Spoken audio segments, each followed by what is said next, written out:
नमस्कार। Androgenetic alopecia या फिर मेल पैटर्न बैडनेस क्या होता है? मेल पैटर्न बैडनेस जैसे कि नाम से पता लगता है आदमियों में, मेल्स में अक्सर देखा जाता है, जिसमें कि पैटर्न हेयर लॉस यानी कि बालों का कम होना, हेयर लॉस होना, जो कि पैटर्न वे में आता है, यानी कि आगे की तरफ से बाल कम होना या सेंटर में बालों की डेंसिटी कम होना या फिर वर्टेक्स से बालों की डेंसिटी कम होना, साइड्स में से और बिल्कुल पीछे ऑसिकुट के एरिया से ये लास्ट में बाल जाते हैं। सो मेनली हमारा फोकस होता है ट्रीट और प्रिवेंट करना इस पर्टिकुलर एरिया को। अब कारण क्या होता है? Causes of male pattern badness. Causes में इट इज एक्चुअली क्या होता है, हार्मोन रिलेटेड। एंड्रोजन यानी कि जो मेल हार्मोन है उसका असर स्कैल्प पर ज्यादा होता है। एब्नॉर्मल नहीं है, बस उसका असर स्कैल्प पर ज्यादा हो रहा है, जिसकी वजह से हेयर लॉस हो रहा है पैटर्न वे में।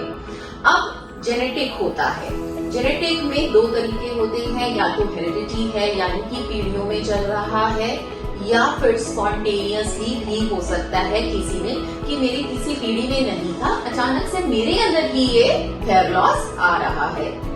नाउ एज किस उम्र में हो सकता है?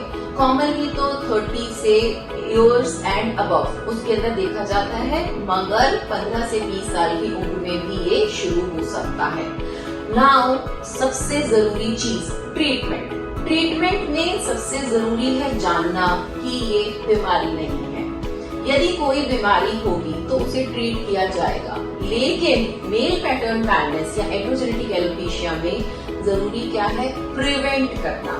मतलब जितने बाल आपके जा चुके हैं, जितनी रूट्स आपकी जा चुकी हैं, वो जा चुकी हैं। ट्रीटमेंट से हमें क्या करना है? फर्दर और बालों को जाने से रोकना है। यानी कि दवाइयां क्या करेंगी? पहली स्टेज पर है आप, तो वो आपको सेकेंड स्टेज पर जाने से रोकेंगी। मतलब कोई भी स्टेज पर आप हो तो अगली स्टेज पर जाने से आप उन्हें दवाइयों से रोक सकते हो, क्योंकि अगेन बीमारी नहीं है, प्रिवेंशन करना है।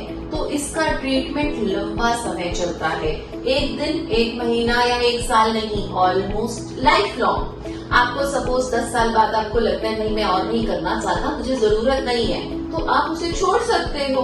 उसके बाद क्या होगा? यू कैन फर्दर, जैसे कि पहले प्रोग्रेस कर रहा था आपका हेयर लॉस, वैसे ही फिर से करने लगेगा। तो मुझे इसे दवाइयों से रोकना है। या जो जड़ें जा चुकी हैं सपोज, उनके लिए हम क्या कर सकते हैं? उनका option becomes hair transplant only, क्योंकि जहाँ जड़ें जा चुकी हैं वहाँ हम दवाइयों से जड़ों को ग्रो नहीं कर सकते, हम उनको सिर्फ प्रिवेंट कर सकते हैं। और हेयर ट्रांसप्लांट के बाद भी ऐसा नहीं है कि आप दवाइयां छोड़ दोगे, उसको मेंटेन भी तो करना होगा। जो आपके रूट्स नए ट्रांसप्लांट किए गए हैं उनको मेंटेन करने के लिए भी आपको दवाइयां खानी और लगानी पड़ती हैं। इसके अंदर एडिशनल ट्रीटमेंट्स होते हैं, जैसे कि प्लेटलेट रिच प्लाज्मा थेरेपी, जो कि आपके खाने और लगाने की दवाइयों को एड ऑन बेनिफिट देती है, यानी कि आपकी ग्रोथ को फर्दर बढ़ाती है। तो मेरा आपके लिए एडवाइस यही रहेगा कि इससे पहले कि आपके रूट्स परमानेंटली चले जाएं, आप टाइम रहते जल्दी से इसको डायग्नोज कीजिए और अपना ट्रीटमेंट शुरू कीजिए, ताकि एटलीस्ट आप इनको बढ़ने से रोकें। आपको हेयर ट्रांसप्लांट की जरूरत पड़े उससे पहले ही आप अपना ट्रीटमेंट शुरू कर सकते हैं।